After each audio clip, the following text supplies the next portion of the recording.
சிவனுக்கு நெற்றிக்கண், மற்ற வேறு தெய்வங்களுக்கெல்லாம் பௌராணிகர்கள் போடவில்லை. அந்த சிவத்தினுடைய 10வது நிலை அருட்சிவ நிலை அருட்பெருஞ்சோதி. உரு 4 உரு அரு 1 சதாசிவம் லிங்கம், அரு 4 விந்து நாதம் பரவிந்து பரநாதம். பிரம்மா விஷ்ணு ருத்ரன் மகேஸ்வரன் உருவங்கள், சதாசிவம் பாதி உருவம் பாதி அருவம், விந்து நாதம் சக்தி சிவம் அருவங்கள். இதுதான் ஆகம சாத்திரங்களில் சொல்வது. நவநிலைக்கு நன்னாதாகி என்று 10வது நிலை அருட்சிவத்தை வள்ளல் பெருமான் அருட்பெருஞ்சோதியாக நமக்கு காட்டினார். சரி, எவ்வித தந்திரத்திலாவது நெற்றிக்கண்ணை திறந்து கொள்க என்பது வள்ளல் பெருமானுடைய புகழ்பெற்ற வாசகம். நமக்கும் அந்த நெற்றிக்கண் உண்டு, உள்ளே மறைந்திருக்கின்றது, அதனை திறந்து கொள்ள வேண்டும். இதிலே 2 விதமான பயிற்சிகள். முதலில் நெற்றிக்கண் எங்கே உண்டு, அந்த இடத்தை முதல்ல தெரிஞ்சுக்கணும். இதற்கு 2 பயிற்சிகள் உண்டு. எல்லாம் நிமிர்ந்து உட்கார்ந்து கொள்ளுங்கள். முதல் பயிற்சி, உங்களுடைய வலதுகை பெருவிரல் நகத்தால் 2 புருவங்களுக்கு மத்தியிலிருந்து ஒரு அங்குலம் மேலே அப்படியே நகத்தால் கீறுங்க. புருவ மத்தியிலிருந்து மேலே 1 அங்குலம் கீறுங்க. இப்பொழுது கண்களை மூடிக்கொண்டு அந்த இடத்திலே கவனத்தை வையுங்கள். அந்த வலி இருக்கின்ற வரை தெரியும். அந்த வலி இல்லை என்றாலும் அந்த உணர்வு புருபுருன்னு ஒரு எறும்பு ஊறுவதை போல் நமக்கு தெரிய வேண்டும். இந்த உணர்வு 24 மணி நேரமும் தூக்கத்திலும் இருந்தால் இந்த புருவ மத்திய தியானம் வெற்றி.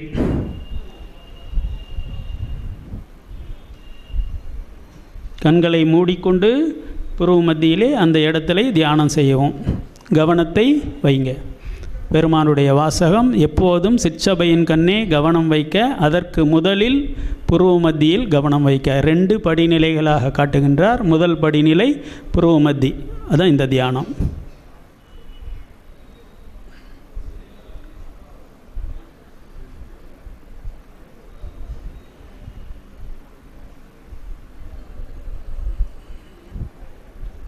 இல்லை,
இப்பொழுது 2 உள்ளங்கைகளையும் தேய்த்து கண்களின் மேல் வைத்து கண்களை மெதுவாக உள்ளங்கைகளை பார்த்து கொண்டு திறந்து வெளியே வரவும்.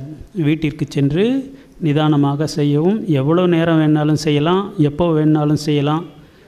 இங்கே கவனம் வைக்கின்ற வரை உங்களுடைய உடலில் இருக்கின்ற 6 சக்திகள் சேமிக்கப்படும். மூலாதாரத்தில் இருக்கின்ற உங்களுடைய உயிராற்றல் செக்ஷுவல் ஃப்ளூயிட்ஸ், வயிற்றில் இருக்கின்ற ஜீரண நீர்கள் கேஸ்ட்ரிக் ஜூசஸ், 3வதாக நுரையீரலில் இருக்கின்ற காற்று, 4வதாக உங்கள் வாயில் இருக்கின்ற நாக்கில் இருக்கின்ற பேச்சு, 5வதாக கண் பார்வை, 6வதாக நெற்றியில் இருக்கின்ற எண்ணம், ஆக இந்த 6 சக்திகளும் இப்பொழுது ஒவ்வொரு வினாடியும் வீணாகி கொண்டே இருக்கின்றது. அதனால்தான் நமக்கு நோய், முதுமை, மரணம் எல்லாம் ஏற்படுகின்றன. புருவ மத்தியில் எவ்வளவு அதிக நேரம் கவனம் செலுத்துகின்றீர்களோ அந்த அளவுக்கு இந்த 6 ஆற்றல்களும் சேமிக்கப்படும். அவ்வாறு சேமிக்கப்பட்டால் குண்டலினி சக்தியை விட இது அதிக ஆற்றலை தரும். ஆக எப்பொழுதும் புருவ மத்தியில் கவனம் வைக்க வேண்டும் என்கின்ற வள்ளலாரின் வாசகத்தை நடைமுறைப்படுத்துவது ரொம்ப எளிது. சரி, இப்பொழுது 2வது தியானத்திற்கு போகின்றோம். நமக்கு நேரமில்லை, சொல்வதை கவனமாக கேளுங்கள். இந்த 2 கண்களாலும் 3வது கண்ணான நெற்றிக் கண்ணை பார்க்கவும். கண்களை திறந்து கொண்டு செய்யணும். இது கொஞ்சம் கஷ்டமாக இருக்கும், பயிற்சி இல்லை. கண் வலிக்கின்றவர்கள் வலி எடுத்தால் நிறுத்திக்கோங்க. 2 கண்களால் இந்த நெற்றிக் கண்ணை 3வது கண்ணை பார்க்கவும். நிமிர்ந்து உட்காருங்க. 2 கண்களால் உங்களுடைய இந்த நெற்றிக் கண்ணை பாருங்கள். இந்த 2 கண்களால் கொஞ்சம் கஷ்டமாக இருக்கும், இருந்தாலும் பார்க்கலாம், பயிற்சியில் வந்துடும். இந்த கண்களை பொருத்துவது தான் கஷ்டம். இந்த புருவ மத்தியை நோக்கி பொருத்துங்கள். 3வது கண் நெற்றிக் கண்ணை 2 கண்களால் பாருங்கள். இது வேறொரு பயிற்சியினுடைய முதல் படி. கண்களை திறந்து கொண்டு நெற்றிக் கண்ணை பாருங்கள்.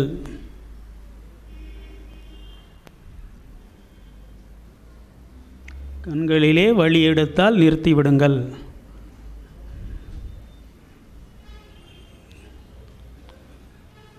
கண்களை திறந்து கொண்டு செய்யவும். கண்களை மூடக்கூடாது. கண்களை திறந்து கொண்டு நெற்றிக் கண்ணை பார்க்கவும். கண்ணிலே வலி இருக்கின்றவர்கள் செய்ய வேண்டாம்.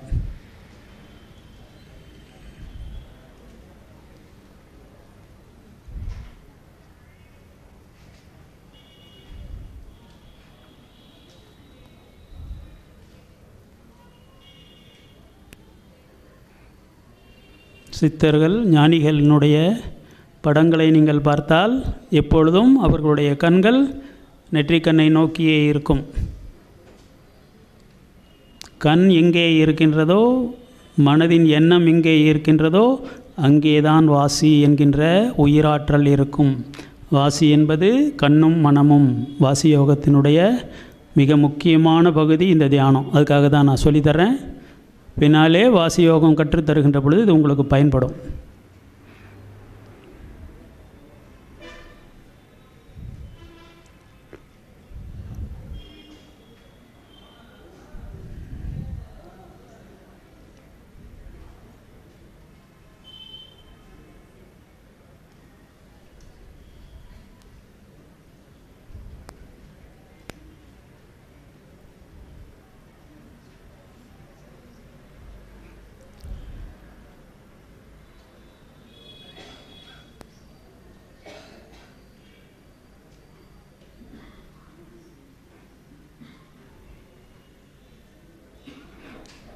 மிகவும் கஷ்டமாக இருக்கின்றவர்கள் இன்னொரு படிநிலையை செய்யலாம். ஒரு 10 அடி உயரத்தில் இருக்கின்ற ஏதாவது உங்களுடைய நெற்றிக்கண்ணுக்கு நேராக 10 அடி உயரத்தில் ஏதாவது ஒரு பொருளை அடையாளம் வைத்துக்கொண்டு அந்த பொருளை கவனிக்கவும். நெற்றிக்கண்ணை பார்ப்பதற்கு சிரமமாக இருப்பவர்கள் நெற்றிக்கண்ணுக்கு நேராக நேர்கோட்டில் ஒரு 10 அடி உயரத்தில் இருக்கின்ற ஒரு பொருள், அது இந்த டியூப்லைட்டாக கூட இருக்கலாம், இல்லை சிவற்றிலே இருக்கின்ற கடிகாரம், ஏதாவது ஒன்றை பாருங்கள். பிறகு இந்த பயிற்சி உங்களுக்கு எளிமையாகும். அப்பொழுது நெற்றிக்கண்ணை பார்க்கலாம். அருட்பெரும் ஜோதி அருட்பெரும் ஜோதி தனிப்பெரும் கருணை அருட்பெருஞ்சோதி. தியானத்திலிருந்து வெளியே வாருங்கள். வீட்டிற்கு சென்று நிதானமாக செய்யுங்கள். 3வது பயிற்சி.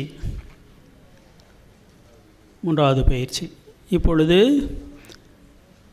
அந்த புருவ மத்திக்கு உள்ளே ஒரு வெள்ளை தாமரை பூ இருக்கின்றது. அதன் மத்தியிலே இதை போன்ற ஒரு ஜோதி தெரிகின்றது என்று கற்பனை செய்து கொண்டு கண்களை மூடிக்கொண்டோ திறந்து கொண்டோ அதை பார்க்கணும். இந்த புருவ மத்திக்கு உள்ளே ஒரு வெள்ளை தாமரை மலர் இருக்கின்றது. அந்த தாமரை மலருக்கு மேலே ஒரு ஜோதி இருக்கின்றது. இதுதான் வள்ளலார் சொல்லிக் கொடுத்த தியானம், அவரே எழுதியிருப்பது. அந்த வெள்ளை தாமரை மலரை முதலில் கற்பனை செய்யுங்கள். கண்களை மூடிக்கொண்டும் செய்யலாம்.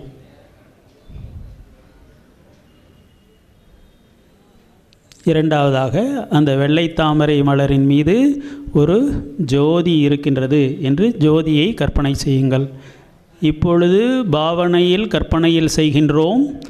பிறகு உண்மையாகவே இது நடைபெறும். இங்கே வெள்ளை தாமரை என்பது நம்முடைய மூளை தான். ஜோதி என்பது நம்முடைய உயிர் தான். அந்த உயிரை பார்த்தால் அந்த உயிருக்கு உள்ளே ஜோதியுள் ஜோதியுள் ஜோதியாக ஜீவன், ஆன்மா, அருட்பெருஞ்சோதி என்கின்ற மூன்றாவது ஜோதியை காணலாம். ஆனால் பயிற்சி செய்யணும். சொல்லிக் கொடுப்பது எங்களுடைய கடமை. இதுக்காக நாங்கள் யார்கிட்டையும் பொருளெல்லாம் எதுவும் வாங்கிறதில்ல. இங்கே காசுக்காக வியாபாரம் பண்ணுற ஆன்மீகம் அல்ல இது. வள்ளலாரிடம் காசுக்கு வித்தையை காசுக்கு விற்கிற பழக்கம் இங்கே இல்லை. வள்ளலாரிடம் வாருங்கள். எல்லா யோகங்களையும், எல்லா தியானங்களையும், எல்லா ஞானங்களையும் இலவசமாக பெற்றுக்கொள்ளலாம். ஆனால் நீங்களும் ஒரு செலவு செய்யணும், இல்லைன்னா பலிக்காது. அது என்ன? அது எங்களுடைய சபைக்கு கொடுக்கணும்னு நான் சொல்லலை. ஏழைகளுடைய வயிற்றை பசியாற்றலை செய்யுங்கள். வயிற்றை நிரப்புங்க, பசியை ஆற்றுங்கள், அது போகும். இந்த தியானங்கள்லாம் உடனே சித்திக்கும்.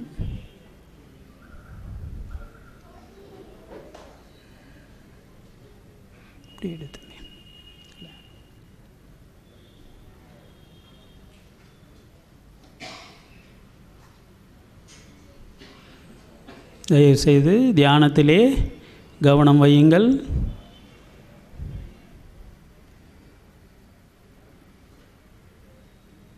வள்ளல் பெருமான் ஒரு நாளைக்கு 10 மணி நேரம் தியானம் செய்ய சொல்கிறார். ஒரு 10 நிமிஷமாவது செய்யணும், இல்லைன்னா மனம் அடங்காது.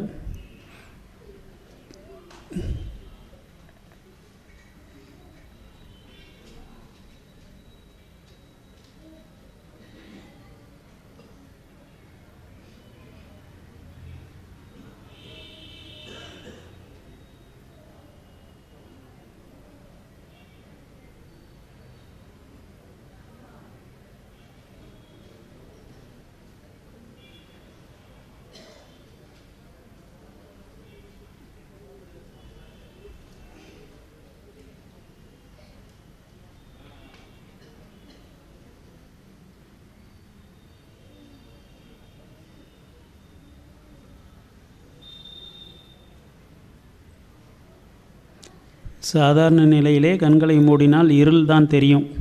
இந்த தியானத்தை நீங்கள் தொடர்ந்து செய்தால் எப்பொழுது கண்ணை மூடினாலும் ஜோதி தெரியும்.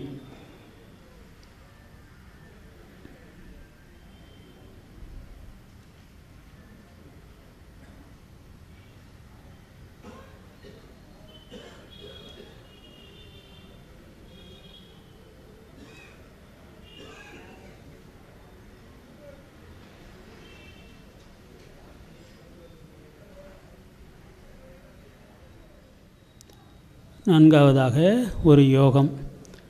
இது இந்த நெற்றிக்கண்ணை செயல்படுத்தும். To activate your pineal gland. நெற்றிக்கண் என்பது உள்ளே இருக்கின்ற நம்முடைய பினியல் சுரப்பி என்று விஞ்ஞானிகள் சொல்லுகின்றார்கள். இப்பொழுது அதை எவ்வாறு இயக்குவது என்கின்ற ஒரு யோக பயிற்சிக்கு செல்லுகின்றோம். சாதாரணமாக மூக்கினால் சுவாசிக்கின்றோம்.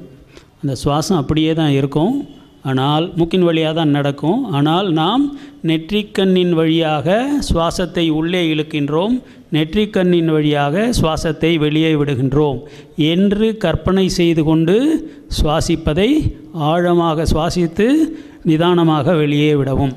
நெற்றிக்கண்ணின் மூலம் சுவாசித்தல் என்பது நான்காவது பயிற்சி. நிமிர்ந்து உட்கார்ந்து கொள்ளுங்கள், கண்களை மூடிக்கொள்ளுங்கள். நெற்றிக்கண்ணின் மூலமாக இப்பொழுது சுவாசத்தை உள்ளே இழுக்கின்றோம். டீப் பிரெத், இன் பிரெத், உச்சுவாசம். இப்பொழுது வெளிச்சுவாசம். நெற்றிக்கண்ணின் மூலமாக உச்சுவாசம், வெளிச்சுவாசம். நெற்றிக்கண்ணின் மூலமாக உள்ளே இழுக்கின்றோம், இப்பொழுது வெளியே விடுகின்றோம். இதைப்போல் ஒரு 10 முறை செய்யவும்.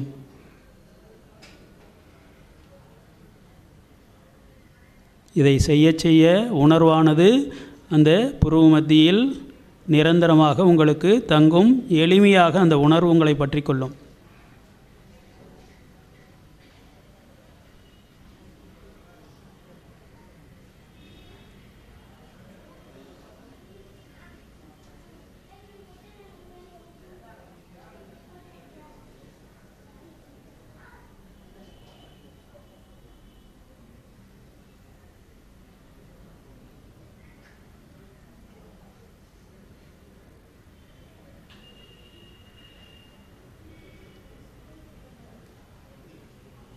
கரத்தை இயக்குவது அவற்றிலே ஒரு வழி இது.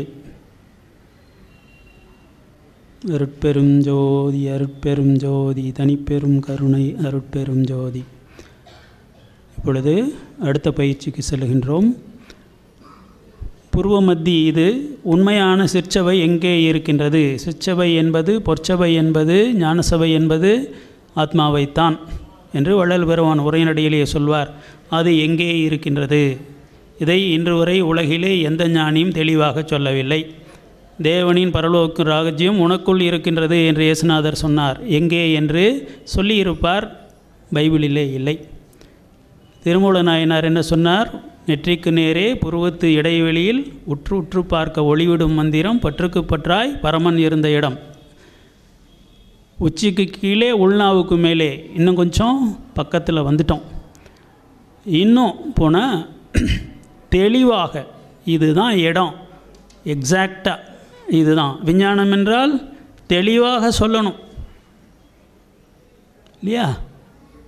நெற்றிக்கு நேரே புருவத்து இடைவெளியில், நெற்றிக்கு நேரே என்ன உள்ளார புருவத்து இடைவெளியில், 2 புருவங்களுக்கு மத்தியிலே அந்த இடத்திற்கு வந்துட்டாங்க.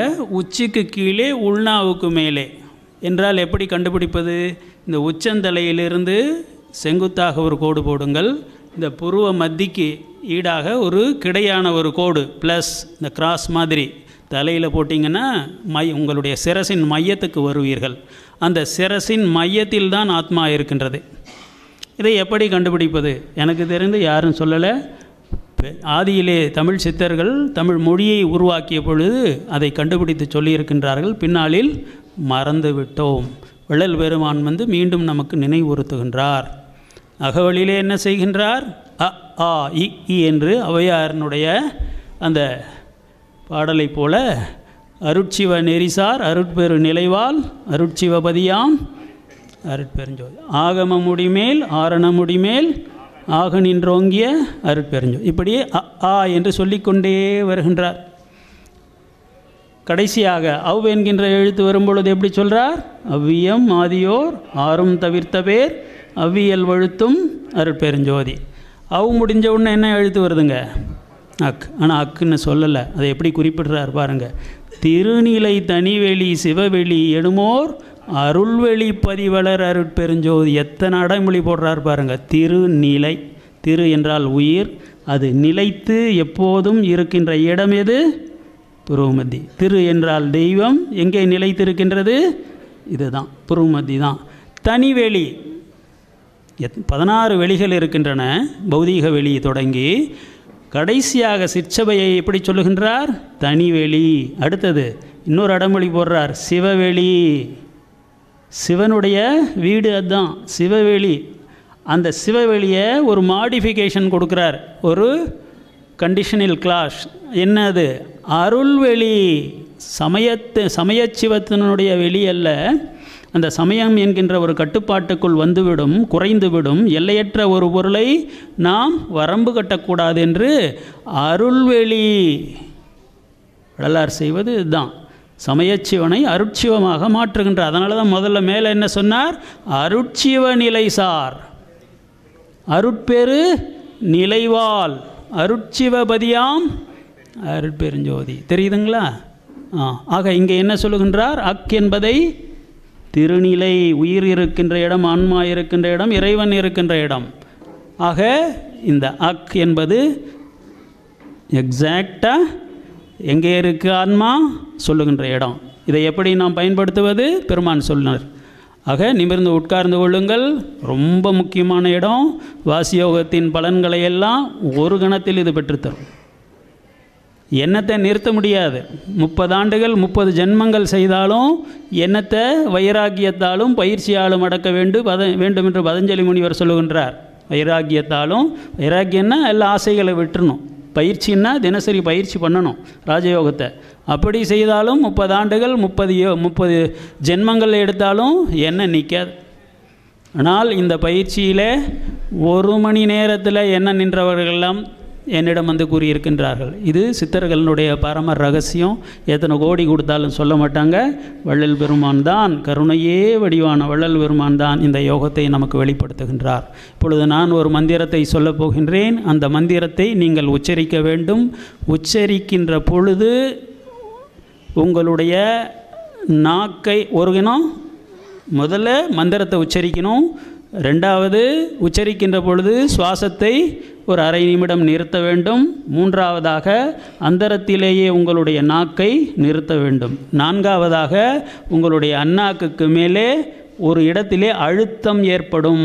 அந்த அழுத்தம் ஏற்படுகின்ற இடத்தை நீங்கள் கவனமாக குறித்து கொள்ள வேண்டும். அந்த இடத்தை தெரிஞ்சுக்கிறதுக்கு அந்த இடத்துல தான் ஆத்மா இருக்குது.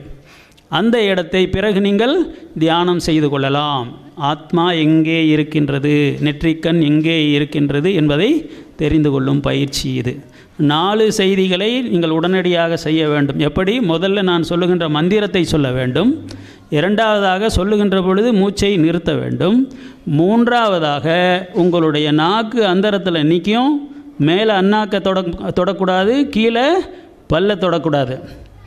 நான்காவதாக, ஒரு இடத்திலே அண்ணாக்குக்கு மேலே அழுத்தம் ஏற்படும். அந்த அழுத்தம் எங்கே ஏற்படுகின்றது என்று தெரிந்து கொள்ள வேண்டும். அந்த இடம் தான் சிற்சபை. அங்கே தான் ஆத்மா இருக்குது. அந்த ஆத்மாவுக்குள்ளார தான் இறைவன் இருக்கின்றான். புரியுதுங்களா? நம்ம ஆத்மா இருக்கின்ற இடத்தை நாம் தெரிந்து கொள்ள வேண்டும். தெரிந்து கொண்டால் பிறகு அந்த இடத்திலே கவனம் வைத்து கொண்டால் எண்ணம் நின்று போயிடும். இன்னொரு ஆபத்தான விஷயம், உங்களுடைய சுவாசமும் நிற்கும். அவ்வாறு நிற்பதாக இருந்தால் இதை நிறுத்தி கொள்ளுங்கள், செய்ய வேண்டாம். அதனால தான் இதுக்கு நிபந்தனையை என்னவென்றால், 1 வருஷத்துக்கு காலையிலே 1 நிமிடம், மாலையிலே 1 நிமிடம். எவ்வளோங்க? 1 நிமிஷம் காலையில், மாலையில் 1 நிமிஷம். அதுக்கு மேலே செய்யக்கூடாது. அடுத்த வருஷம் 2 நிமிஷம், அதுக்கு அடுத்த வருஷம் 3 நிமிஷம். நீங்கள் இதை செய்ய செய்ய உங்களுடைய சுவாசம் நிற்கும், மூச்சு திணறும். அதனால தான் சொல்கிறேன். இப்போ தியானத்துக்கு போகிறோம். நிமிர்ந்து உட்கார்ந்து கொள்ளுங்கள். இந்த தியானம் சித்திக்க வேண்டுமென்று குருவாகிய வள்ளல் பெருமானையும் திருவாகிய இறைவனையும் வேண்டிக் கொள்ளுங்கள். இந்த ஒரு தியானமே உங்களுக்கு எண்ணத்தை நிறுத்தும், ஞானத்துக்கு கொண்டு போகும். என்றால் எண்ணத்தை நிறுத்துவது தான் யோகம். யோக சித்த விருத்தி நிரோத என்று பதஞ்சலி முனிவர் சொன்னார். அது இந்த ஒரு யோகத்திலேயே உங்களுக்கு, தியானத்திலேயே உங்களுக்கு அது சித்திக்கும். குருவர்களையும் திருவர்களையும் வேண்டிக் கொள்ளுங்கள். இப்பொழுது நான் அந்த மந்திரத்தை உச்சரிக்கின்றேன். என்னுடன் சேர்ந்து நான் எப்படி உச்சரிக்கின்றேனோ அதே போல் உச்சரியுங்கள். உச்சரிக்கின்ற பொழுது சுவாசத்தை நிறுத்துங்கள். நிறுத்துகின்ற பொழுது நாக்கு அந்தரத்திலே இருக்கும், கீழே தொடக்கூடாது, மேலே தொடக்கூடாது. அப்பொழுது 4வது என்ன நிபந்தனை? ஒரு இடத்திலே அண்ணாக்கிலே ஒரு அழுத்தம் ஏற்படும். அந்த அழுத்தம் இருக்கின்ற இடத்தில் தான் உங்களுடைய சிற்சபை இருக்குது. அந்த இடத்தை கண்டுபிடிச்சிக்கோங்க. அதுக்கு தான் இந்த தியானம். பிறகு நிதானமாக அந்த இடத்தை சுவாசம் செய்து கொண்டே நாம் அந்த இடத்தை கவனம் வைத்தால் தானாக எண்ணம் நிற்கும், மனம் நிற்கும், சுவாசம் நிற்கும். செய்வோமா? சரி. இப்பொழுது நான் சொல்லுவதை நன்றாக கேளுங்கள். அக், மூச்சை நிறுத்துங்க. அந்த இடத்துல நாக்கை நிறுத்துங்க. நாக்குக்கு மேலே எங்கே உங்களுக்கு அழுத்தம் ஏற்படுது என்று பாருங்கள். அழுத்தம் ஏற்படுதா? ஏற்படுகின்றவர்கள் கையை உயர்த்தவும்.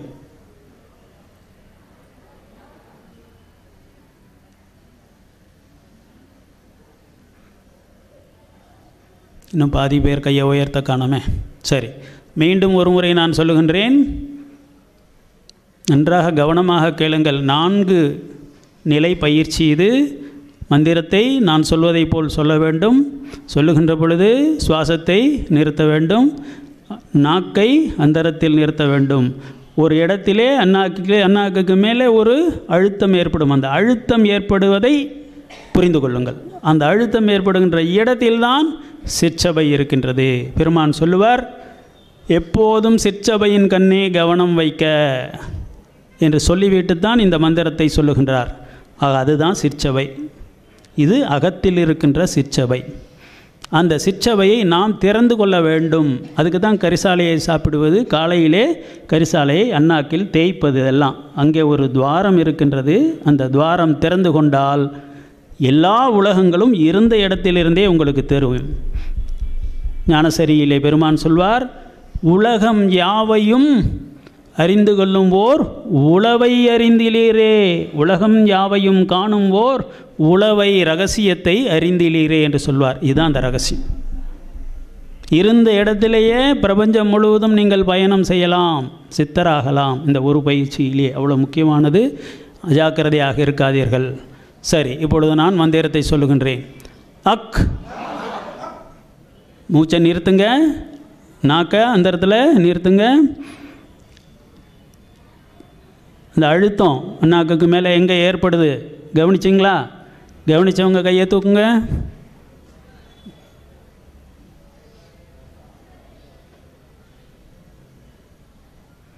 சரி, அது எல்லாம் எடுப்பா.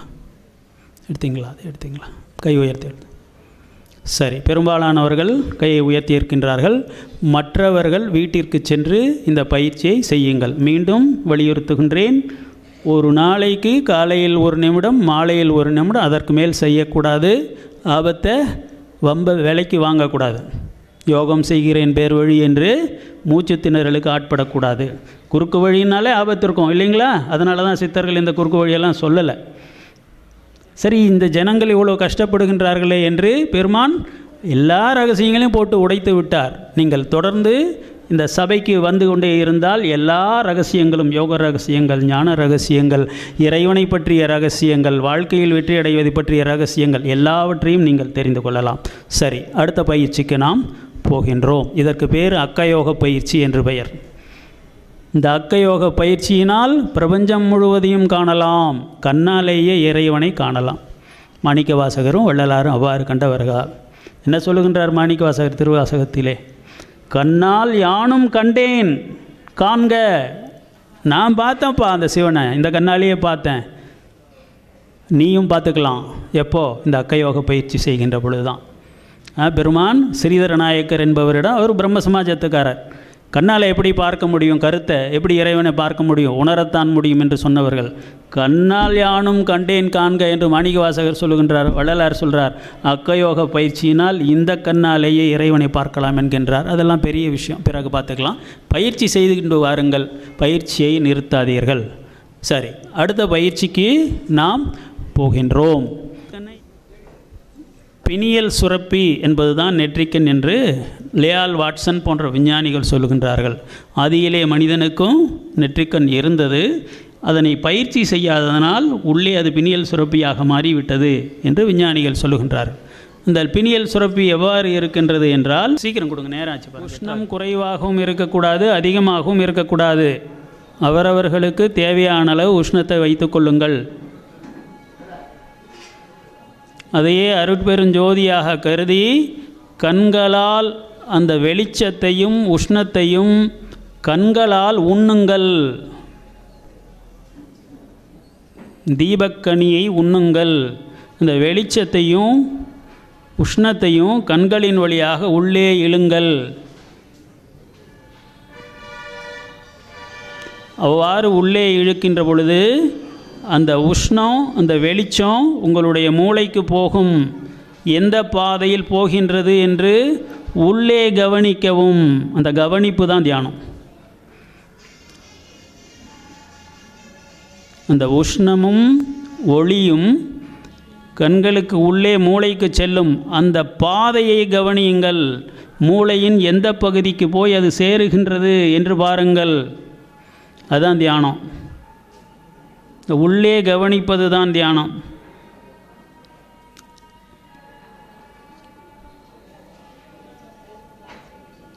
கண்ணாடி அணிந்திருப்பவர்கள் கண்ணாடியை கழற்றிவிடவும். கண்ணாடி போட்டுக்கொண்டு இந்த தியானத்தை செய்யக்கூடாது.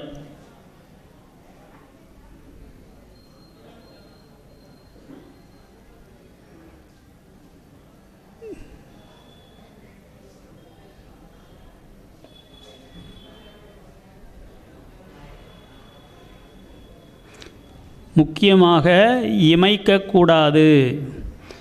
இமைக்காமல் உங்களால் எவ்வளவு நேரம் பார்க்க முடியுமோ அவ்வளவு நேரம் அதை பார்த்து கொண்டிருங்கள். உங்களுடைய கண்களில் இருக்கின்ற நோய்களை நீக்கும், மூளையிலே சுறுசுறுப்பை உண்டாக்கும், மூளையிலே இயக்கம் பெறாமல் இருக்கின்ற செல்களை இயங்கச் செய்யும். அது மட்டுமல்ல, உங்களை சித்தனாக்கும் அமானுஷ்ய சக்திகள் கிடைக்கும். தொலைவில் நடப்பதை இங்கிருந்து பார்க்கலாம், இங்கிருந்து கேட்கலாம்.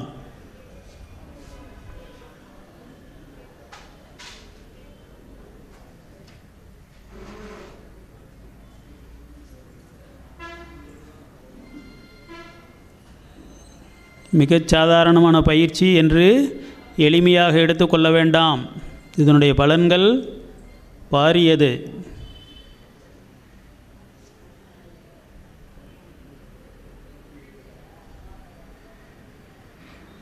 நெற்றிக்கண்ணுக்கு நேராக இருக்க வேண்டும், கீழே இருக்கக்கூடாது. கண்களை கீழே பார்க்கக்கூடாது, பயனில்லை. மேலே வைக்கணும், நெற்றிக்கண்ணுக்கு நேராக வைக்கணும். கண்ணுக்கு மேலே தான் இருக்கணும். கண்களை மேலே பார்க்க வேண்டும், கீழே பார்க்கக்கூடாது. இமைக்கக்கூடாது. இமைக்காமல் எவ்வளோ முறை பார்க்க முடியும், எவ்வளோ தூரம் பார்க்க முடியுமோ அவ்வளோ அவ்வளோ நிமிடங்கள் பாருங்கள். இமைச்சிட்டா பரவாயில்ல, மறுபடியும் முயற்சி பண்ணுங்க.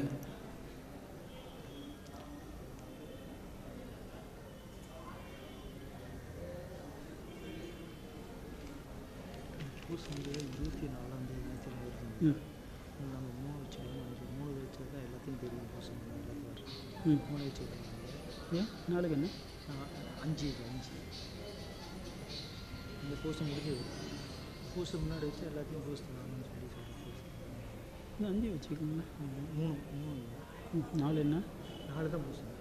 4 நேரத்தில் பூசணும், 5 நேரத்தில் பின்னாடி பூசத்துக்கு பின்னாடி பின்னாடி வச்சுக்கலாம். 3 5 வச்சுக்கோங்க. 5 வச்சுக்கோங்க. இந்த ஸ்ரீதரை கூப்பிடுங்க. இந்த ஸ்ரீதரை கூப்பிட்டு கூப்பிடுங்க. ஸ்ரீதரை கூப்பிட்டு சில பேர் பொன்னாட போத்தணும்.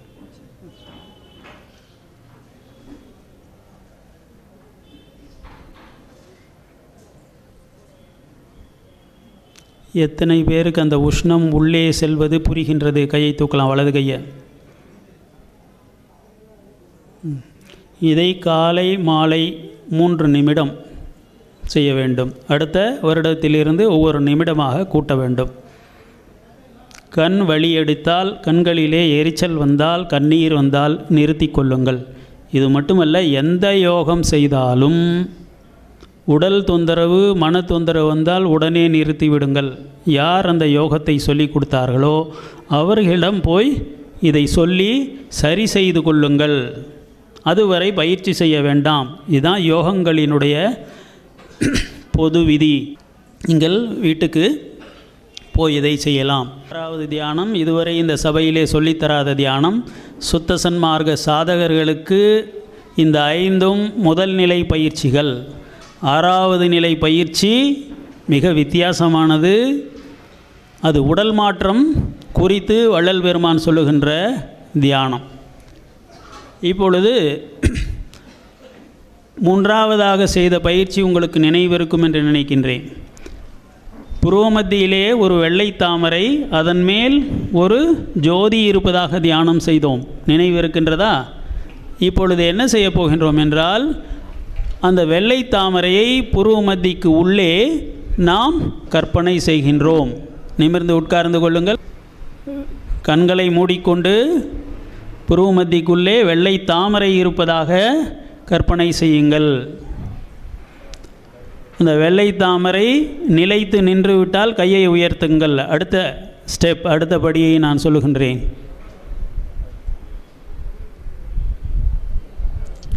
வெள்ளை தாமரை உங்களுடைய மனதில் நிலைத்து நின்றால் கையை தூக்குங்கள். உங்களுடைய புருவ மத்தியிலே வெள்ளை தாமரையை கற்பனை செய்யுங்கள்.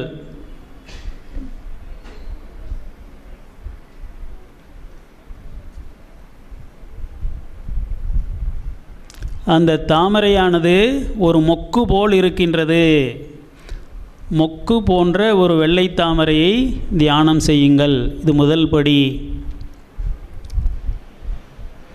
அந்த மொக்கு நிலைத்து நின்றுவிட்டால் அடுத்த படிக்கு நாம் போகின்றோம். யாருக்கெல்லாம் தாமரை மொக்கு நிலையாக நிற்கின்றதோ, தியானம் கலையாமல், அவர்களெல்லாம் கையை உயர்த்தவும். சரி, இப்பொழுது அடுத்த கட்டத்துக்கு போகின்றோம். அடுத்த கட்டம் என்னவென்றால், அந்த தாமரை மலர் மொக்காக இருப்பது பூரணமாக மலர்கின்றது. 1008 இதழ்களுடன் அந்த மொக்கு மலர்கின்றது, விரிகின்றது. அந்த விரிவை நீங்கள் கற்பனை செய்கின்றீர்கள். மொக்காக இருக்கின்ற தாமரை மலர் முழுமையாக எல்லா இதழ்களுடன் 1008 இதழ்களுடன் விரிந்து மலராகின்றது. இதை கற்பனை செய்யுங்கள்.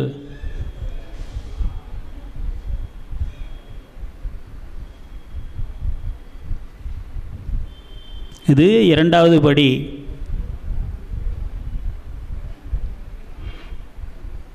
இது மிக முக்கியமான தியானம். சுத்த சன்மார்க்கத்தினுடைய சாதனைக்கு முக்கியமான தியானம்.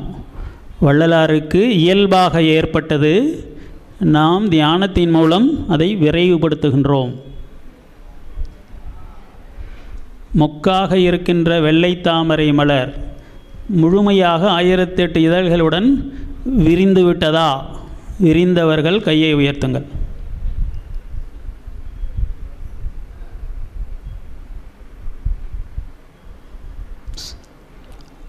இப்பொழுது மூன்றாவது படிக்கு போகின்றோம். அதன் மையத்திலிருந்து தேன் ஊற்று போல் பெருகுகின்றது. இந்த விரிந்த தாமரை மலர், வெள்ளை தாமரை மலரின் மையத்திலிருந்து தேனானது, அமுதமானது சுரந்து ஒரு ஃபவுண்டன் போல, ஊற்று போல மேலேறி வருகின்றது. அதனை கற்பனை செய்யுங்கள்.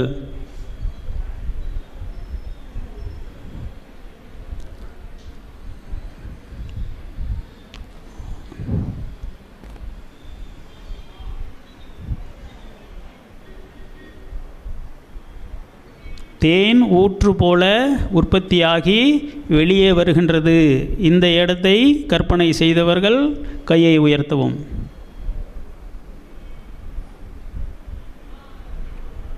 சரி, நான்காவது படிக்கு செல்கின்றோம். அந்த ஊற்று மூளையை நிரப்பி, தலை முழுவதையும் நிரப்பி, கழுத்தை நிரப்பி, தோள்பட்டைகளை நிரப்பி, நெஞ்சு முழுவதும் நிரப்பி, வயிற்றுப்பகுதியை நிரப்பி, அடிவயிற்று பகுதியை நிரப்பி, கைகளை கால்களை உடலெங்கும் பரவுகின்றது. உடலில் உள்ள ஒவ்வொரு செல்லும், 3 லட்சம் கோடி செல்களும், ஒவ்வொரு செல்லும் உடல் முழுவதும் அந்த இனிப்பை உணர்கின்றது. அந்த உணர்வு தான் முக்கியம். நாக்கிலே தேனை வைத்தால் ருசிக்கின்றதல்லவா? அதை போல அந்த விரிந்த தாமரை மலரின் மையத்திலிருந்து தேன் அருவியை, ஒரு ஊற்றை போல் மேலே வருகின்றது. தலை முழுவதையும் நிரப்புகின்றது. இப்பொழுது உங்களுடைய மூளை முழுவதும், தலை முழுவதும் அந்த தேனால், அமுதத்தால் நிரம்புகின்றது. இப்பொழுது உங்களுடைய கழுத்து பகுதி முழுவதும் நிரம்புகின்றது. தோள்பட்டை முழுவதும் நிரப்புகின்றது. 2 கைகள் முழுவதையும் நிரப்புகின்றது. உங்களுடைய நெஞ்சு முழுவதையும் நிரப்புகின்றது. வயிற்றுப்பகுதியை நிரப்புகின்றது. அடிவயிற்று பகுதியை, எடையை நிரப்புகின்றது. பிட்டங்களை நிரப்பி 2 தொடைகள், கணுக்கால், பாதங்கள் வரை அந்த தேன் அப்படியே இறங்குகின்றது. இப்பொழுது உங்களுடைய உடல் முழுவதும் அந்த ஊற்றால், அந்த ஊற்றில் இருந்து வருகின்ற தேனால் நிரம்புகின்றது. உடலில் இருக்கின்ற 3 லட்சம் கோடி செல்கள், ஒவ்வொரு செல்லும் அந்த சுவையை, இனிப்பை, அமுதத்தை உணருகின்றது.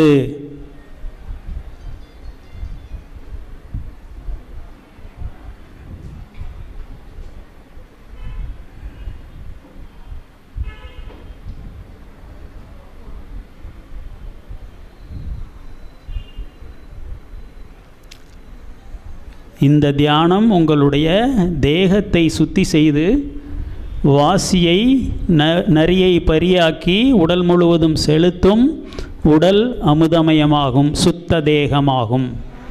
இந்த தியானம் அசுத்த தேகத்தை சுத்த தேகமாக்கும். நோய் நொடிகளிலிருந்து, நரை திரைகளிலிருந்து, முப்பு மரணத்திலிருந்து உங்களை காப்பாற்றும்.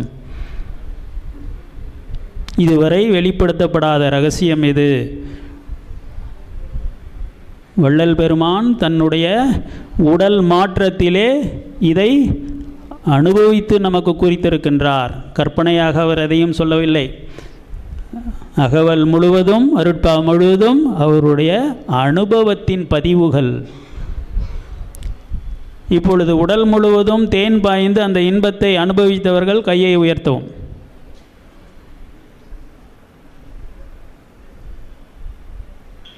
இப்பொழுது கற்பனையாக செய்கின்றோம். இந்த தியானத்தை செய்ய செய்ய மூளையிலிருந்து இப்படிப்பட்ட ஓர் அமுதம் உற்பத்தியாகி உடலெங்கும் வியாபகம் செய்யும்.